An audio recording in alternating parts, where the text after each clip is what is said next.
টোটো registration নিয়ে বিরাট আন্দোলন।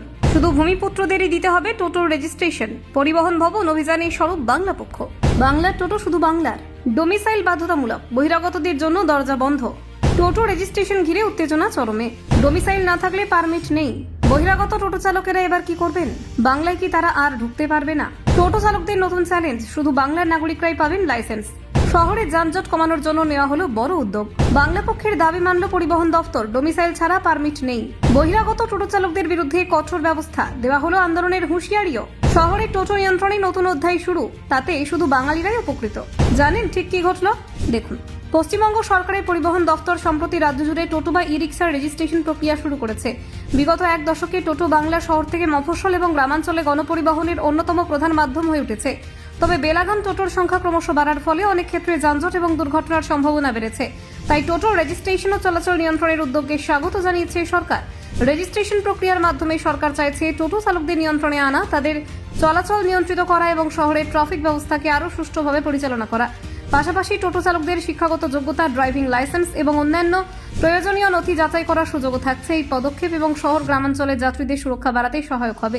বিষয়টি নিয়ে বাংলা স্থানীয় সংগঠনগুলো সক্রিয় হয়েছে। বাংলা পক্ষের তরফে দাবি তোলা হয়েছে যে টোটো চালক হিসেবে শুধুমাত্র বাংলার ভূমিপুত্রদের পারমিট দেওয়া হোক।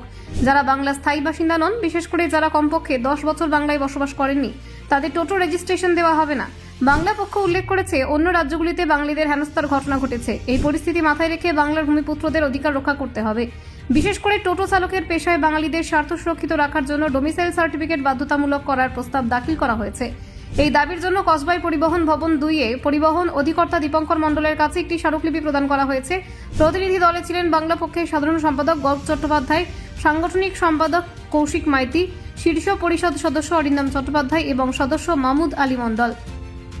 গর্গ চট্টোপাধ্যায় বলেন, অন্যান্য রাজ্য যেমন মহারাষ্ট্র, পুদুচেরি এবং দিল্লিতে টোটো বা অটোর পারমিট পেতে সংশ্লিষ্ট রাজ্যের ডোমিসাইল বাধ্যতামূলক, অথচ বাংলার আইনে এমন কোনো উল্লেখ নেই। এই ফাঁকফোকর ব্যবহার করে বহিরাগত টোটো চালকদের সংখ্যা বাড়ছে। তিনি আরও জানান, বাংলায় বহু ভূমিপুত্র বাঙালি টোটো চালকেরা দীর্ঘদিন ধরে এই পেশায় জড়িত। তবে অন্য রাজ্য থেকে আসা বহিরাগতদের কারণে তাদের জন্য জীবিকা নির্বাহ করা কঠিন হয়ে উঠেছে। শহর ও শিল্পাঞ্চলের বহিরাগত টোটো চালকদের সংখ্যা ক্রমশ বৃদ্ধি পাচ্ছে। এই অবস্থায় অনেক বাঙালি টোটো চালক রাস্তায় যথাযথভাবে কাজ করতে পারছেন না। বহু জায়গায় তাদেরকে বাইরের চালকরা হেনস্থা করছে।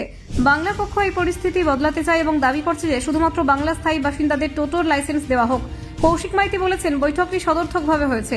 পরিবহন অধিকর্তা তাদের সকল দাবি উচ্চস্তরে পৌঁছে দেবেন বলে আশ্বাস দিয়েছেন। বাংলা পক্ষ স্পষ্টভাবে জানিয়ে দিয়েছে যে বাংলায় টোটো চালাতে হলে স্থানীয় এসডিও অফিস থেকে ডোমিসাইল সার্টিফিকেট জমা দিতে হবে এবং তা যাচাই করা হবে। তারা আরও জানিয়েছেন, কোনো বহিরাগতকে টোটো লাইসেন্স দেওয়া হলে তা মানা হবে না এবং বৃহত্তর আন্দোলনের পথ খুলে যাবে। স্থানীয় চালকদের স্বার্থ রক্ষা করা এবং শহরের ট্রাফিক নিয়ন্ত্রণের জন্য এই পদক্ষেপকে অপরিহার্য বলে মনে করা হচ্ছে। Bureau report, news prime Times.